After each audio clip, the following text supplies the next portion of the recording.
Node alert. Node alert. Okay, so let's. So we all loved it. Were there any points that were cringeworthy for you guys? Yeah. Cringeworthy, Amy. Where's your cringeworthy I moment didn't know for it was you? me first. I feel like if there's ever a moment in the movie, because I really struggle with thinking about this, if there's parts that I really would change or like wanted more from, would be the very end. Was just them. It felt kind of anticlimactic, the fact that she climbs up that far and is all she's doing is just gesturing with the lightsaber, and Luke doesn't speak. I would have really liked something, one word, a couple words, a different movement besides this, and then a pan around them and then over. I felt that it felt empty. Yeah, that was actually one that I rolled my eyes, but it was mostly just because how long can you stand there holding out a lightsaber Say something without anything happening? Say something. Like, how long does that happen? Like simple, I found something of yours, or him saying something like, "I've been waiting for you." Something, like something like that, because it felt something to chew on. Yeah, exactly. Luke looked pretty confused.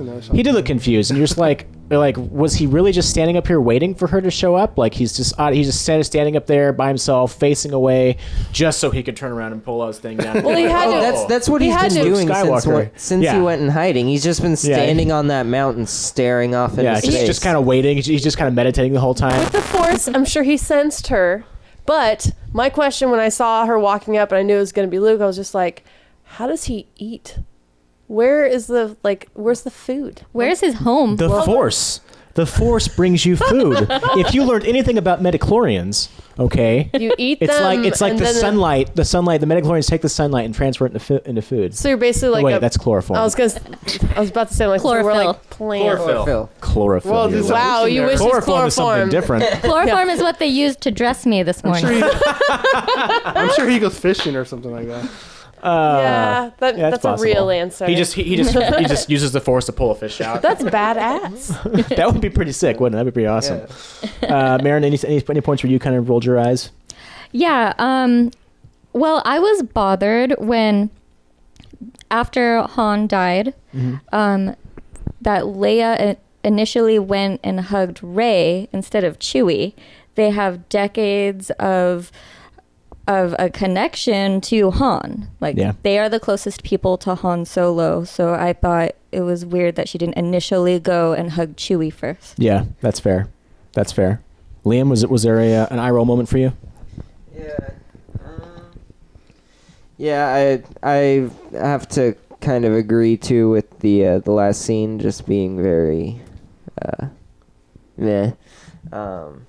Anticlimactic. Yeah, just very anticlimactic. Like there is so much build up, and it just is like, oh, we're just gonna stand here and stare. Like is I don't know. It was kind of. I know that it's because there's another movie and they're leading on it, but it is. Oh, I wanted a little more to think about, to talk about. Like, they could have. If they had Luke just say one word, people would have been talking about like every bit of his inflection for the next year and a half that we're gonna have to wait for the next movie. Like, right? Yeah. 2 years? No, year and a half. Year and a half. Better Yeah, be a year and a half, May. Brian. May now? Yeah. Come on, Brian. Never mind. Evil robot. Yeah, we get three Bad Star Wars. robot. We get 3 Star Wars movies in a year and a half. So next year at this time, we're gonna have Rogue One, and then 6 months later is Episode 8. Oh, okay, cool. Yeah. Brian, were there any eye roll moments for you? Every time General Hux appeared on screen, I really didn't like that guy. Like, Interesting. Okay. Yeah, I don't know. It was a little too sniveling for you. Yeah, he was a little too whiny for a general. Yeah, it's true. He was definitely not Peter Cushing. Yeah. In the original. Peter no Cushing. Tarkin. Yeah, no Tarkin, no Grand Moff Tarkin. There were a number for me. Like for me, the dialogue between Han and Leia was really stilted. Mm-hmm. Like it felt a lot like the interactions between Indiana Jones and Marion in Crystal Skull, and I was just like, it feels like you guys have not talked in a really long time.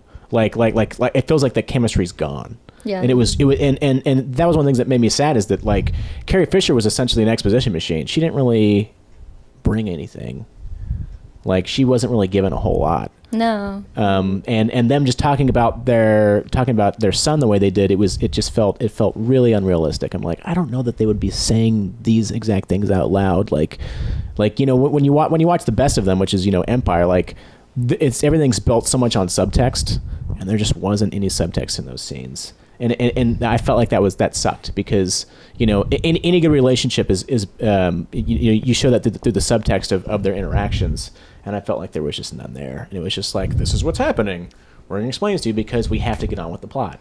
Right. Yeah. I also rolled my eyes at the Star Killer, how easy it was to destroy the Star Killer.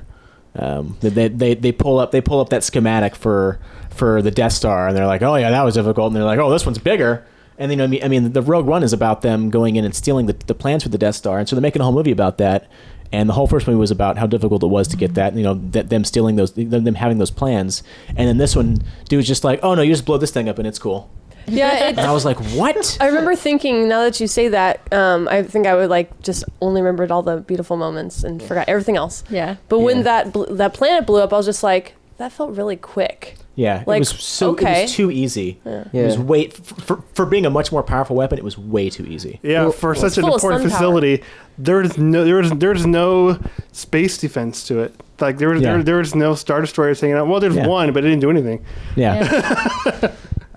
One thing also with like how easy it was to destroy that is how easy it was for them to get Captain Phasm to put down the shields. Like it was just do it. Oh, okay. Because anybody knows how to do it. Just like Finn was supposed to have worked in sanitation. Why the fuck would they tell you where the generator is to blow that shit up? Yeah, they wouldn't tell you that shit. Worked. Maybe he like in military, that's not how it works. I think Phasma giving up, like, I thought the same thing. I'm like, that seems super easy. Oh, put down the shield or else. Okay. Like, what? Wait, you don't want to die, so you're putting the shield down, but you're going to die if they catch that you did that. I think it's saying more about what that character is going to be doing. Like, I feel like there's something we don't know about the character. Yeah. Yeah, but there was also an opportunity for like they could have had like a really cool like hand-to-hand combat scene or like just something which they never really have. If Phasma ends up not being bad, then it makes sense. That's a big if, but if it ends up not being a bad character and maybe they're not connected, she's not connected to the New Order completely, that would make sense. Why? Yeah, I felt she was wasted. Yeah. As an actress, I was expecting something in that scene, less hand-to-hand combat, but I was expecting her to actually do something different, like alert someone instead of dropping the shields, because it's not like they know exactly what she's doing since they don't know how it works. She could have done anything with that board. Right. She didn't. But didn't you see the pictures? I like colors. But it's like, I don't know if they know what all that shit means. The last thing that kind of made me roll my eyes was how R2 just kind of woke up for no reason. Why did he turn on? Like supposedly he went into low power mode because when Luke went away, which makes you kind of think the subtext of that is that Luke put him in low power mode. They show that happening. They show what happened in Rey's flashback. They show Luke powering down. Oh, he powers him down. Oh, okay. Yeah, see, I he was putting his hand on him. Okay. Yeah, that's kind of what everyone's been thinking. Is that was him. That was him powering him down. Yeah. Being like, yo, little dude, I'm sorry, but I gotta go. Right, but the thing is what woke him up? Well, okay, I can't remember exactly when he was powered back on again. He powered back on right after Rey and them got back. Did you say it's because Rey's abilities have grown and there's a connection between her and Luke? You're rolling your eyes. Why are you rolling your eyes? I'm rolling my eyes at that because that was one of the things that bothered me is that Luke is supposed to be super powerful and he took all sorts of training. Like to do anything cool, and Rey is just somehow like, oh, Rey's I know supernatural in this. Yeah, I know how to do the Jedi mind trick. I can pull a lightsaber to me. Like she was just immediately like one of my buddies at work said, man, Rey sure learned how to Star Wars really quickly. Well, and I was like, yeah, women, right? Too quickly. I know. None of the comics or anything like that are canon anymore. But in some of the old Dark Horse, I think it was Dark Horse comics, or one of the comic series, before the Empire Strikes Back again, Luke actually fights Vader, and Luke had no training at all at this point, like for very little, just right after the first movie. So Obi-Wan actually like guided him through the Force to kind of fight. Like basically, he took over Luke Skywalker and used and fought Vader. He's like a puppet. Yeah, there's a reason why that's no longer. Yeah, because supposedly they hadn't met until Empire, like the Force just like channeled her. Yeah. Movies. I think even if you go by canon, look at Empire. Yoda is explaining to Luke that the reason that he can't lift the X-Wing is because he doesn't believe it. And he says, it's not the same as moving some rocks around. And he's like, yes, it is. He doesn't believe in his power, but you see early on that Rey believes it. Yeah. Well, but the thing is that Jedi, according to her, are supposed to be myths. Yeah, no, but then when she meets Han, he says it's all true, and she's like, "Oh, cool, I can do all this stuff." Well, then also in the scene with the stormtrooper Daniel Craig, yep, you see her try and do it, and it doesn't work. He's just like, I'll tighten those restraints, and you see her kind of like step back and be like, I really have to feel it. The first time where her powers awoken in this movie was when Kylo tried to pull information out of her head, and she fought back. Yeah. No, the first time her powers were awoken was when she touched the lightsaber. Oh, I'm yes. sure. And I feel like it was then that she realized that she sensed something was different, because that I forgot what the creature's name was with the big eyes or the big glasses. Maul. Basically, Maz. She talked to Rey about the Force and about what basically. I wish I could quote her because I loved that scene. And Rey basically ran away and didn't want to touch the lightsaber. I think it scared her because there's so much she didn't understand. But I think a part of her knew that she was connected to it. I can't tell if that smile is sarcastic or not. Yeah. But I feel like the Force is semi-innate. Like if it's a part of all beings, it's all around us. I don't think that it requires a lot of training. I really like that you brought up the fact that you have to believe in it. You don't think it requires a lot of training. So what are the Jedi for? Well, why do they train Jedi? I'm not saying that in general just with any skill. They would call it at will. You practice and you get better. Yeah, and I feel like that's she ended what the up training being really is for. fucking good immediately. Well, if she's somehow connected to Luke and or related, I don't think she is. Well, I think that she is. Yeah. Well, to be fair, I don't think she would have won the fight against Kylo if Kylo didn't take a boltcaster blast to the stomach. Yeah. I also. That's pretty fair. Yeah. He was using his pain to help him connect to the dark side. Yeah. That's why he kept punching himself. Yeah. Bring more pain. Yeah, no, I get that. I get that, and that was something else. I was just like, okay, so he can stop a blaster in midair, but he can't pull. Like someone who has had practice can't pull the lightsaber harder than she does. Like that was something else. I was just like, I think he was just really wounded, and that fucked him up. Honestly, I can't help but feel that there's a stronger connection with her. Like I know that you're like. I understand. I understand the idea that they may reveal that in the future. But as far as this movie and telling a story where generally they have a character sort of demonstrate something beforehand, like at least a little bit of it. So like if you look at Aliens, you see Ripley in the little mech thing doing stuff, and then she uses that skill later to fight the mother. What is it called? The Queen, the alien Queen. And this one, there was absolutely nothing that showed that she had any abilities like that until she does the lightsaber, and all of a sudden she's like just really good at that. We saw her kick some serious ass with a staff. Yeah, that's true. thing. But that's not. I'm gonna make you do what I want with my mind. Well, she could have been using the Force abilities, being able to direct something to your hand. Yeah. Like those are two so very different things. She can be a badass. That's fine. Well, they do also show though that that Kylo, like, there's still parts of his training that he feels he can work on more, that other people feel he can work on more, and he also is towards the end kind of struggling to be dark. Like he even says it himself at one point.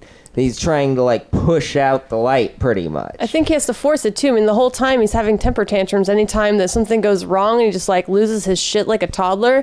I don't think he's that powerful compared to what he could be. Like, no, Vader. I don't think he is. Yeah. So I feel like it's because of that too. That combo. But he's the only one to stop a blaster fire in midair and hold it there. Yeah. that seemed pretty fucking powerful. Yeah, but I feel like that's a moment. I don't feel like he has control 100% of the time. If it's control that we're talking about, that you're trained for control, Rey's had zero training. The moment he stopped the blaster, I'm really bad with timelines. Was that in the beginning before? That was the very beginning. Very beginning, okay. Basically at the peak of his confidence levels. So like where I would think that his confidence about where he was and what power he has compared to others and what control he has over what he's doing was at the highest. So I think that he could control more of his abilities and do something like that then, versus as time went on, he basically, the stormtrooper escaped and basically became the end all for everything that happened after the fact, Finn. And I feel like after that, those abilities, like because he doesn't have full control over himself, because he's losing confidence in what he's doing because of what was happening, that he basically could have stopped if he had realized what Finn was doing and what he was going through. You know, I have another theory. It could also just be that he had an audience. There were a ton of people there, and so he was maybe concentrating more on controlling his power. And maybe when it was just he and Rey, maybe it just wasn't as important to him to win because he has that struggle within him. He's not trying to put on the show like, I am this evil dude.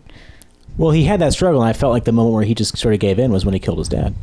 You know what I'm saying? Like he's like the struggle. I felt like he was not struggling as much with it. Like he was like, I'm just going to fucking go ahead and go. Like I felt like his changeover was much more believable than Anakin's. Okay. You know, I felt like he was actually in the moment like really struggling with it, and then like he did it and he was like, okay. He's what Anakin Skywalker should have been in the prequel trilogy. Exactly. Anakin's turnover pissed me off so much. Really, younglings? Really? And the last that was the best part of that movie. I bet you would it was think fucking dark. Yeah. But the last thing was, you know, again in this bit where they're having the lightsaber duel, and I understand that he wasn't as good with the lightsaber because he was injured. That makes sense. It makes sense why it was taking him a little bit to really take down Finn, because Finn, I didn't seem to have much training either. And I like the fact that these fights were a bit more rough and tumble than like the choreography of the prequel trilogy. The prequel trilogy, it just looks like they're dancing. Yeah. Like this looked like these dudes are trying to kill each other. Yeah. Yeah, like remember, I forgot what I read. Somebody said like, yeah, the other ones is like, you know, like Princess Bride kind of dancing stuff, but this one is like they're swinging heavy weapons kind of thing, like really kind of hurt each other. Yeah. More medieval. Yeah. Yeah, my last eye roll was at the precipice of the cliff when he was, you know, when he had her at the edge of the cliff, and she just takes 5 seconds with him being like, so, the Force. What's happening right now? He's like, oh yeah, that's right, the Force. I have that. It's funny. and then she closes her eyes for 5 seconds. He's just kind of like dumbfounded, like, really? You couldn't just push her off? Like, what are you doing that you're just gonna sit there and let her like center herself and then come at you again? I think that he underestimated her. I think that he like was in. I mean, it's funny that you hated that, because that part I was just like, yeah, Rey, own it. You know, like I liked that because I feel like she's still understanding herself, and I feel like he can sense that, but at the same time doesn't know. Right? Feminism. It reminded me of Becoming Part 2, Buffy Season 2 finale, when Angel takes away her sword and she doesn't have her friends to help her anymore, and it's just her sitting on the ground with the sword to her face, and Angel's like, take all that away, what do you have left? And she's like, me. And then she headbutts his fucking sword and beats the shit out of him. Now, that's true, that's awesome, but you also have a whole bunch of buildup in her training and stuff for that to happen. This had none of that. Touche.